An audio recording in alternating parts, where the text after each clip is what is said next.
So welcome back to our channel One2Step. In this video, I'm going to be teaching you guys on how you can import your wallet into Trust Wallet. So guys, if you're trying to use your old wallet in a new device and you don't know how to do that, then this video is for you. All you need to do is just go ahead and tap on this top left corner button with the gear icon, and once you go there, now you can find these options over here. We just need to go ahead and find wallets, which we can find right at the top. So you select it, and now in order to import your wallet, you just need to look at the top right corner button that has the plus sign. So once you tap there, you'll see this two options that say create a new wallet and add existing wallet, and right under it you can see the import option. So guys, just tap there, and now you can choose any of these four options to restore or import your wallet into this Trust Wallet app. Let's say you have used the secret phrase. So once you tap there, select the network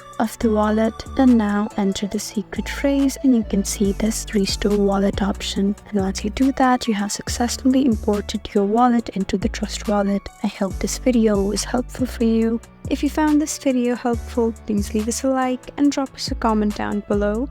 And if you want more helpful videos like these, then please subscribe to our channel. We'll see you again next time. Thank you for watching.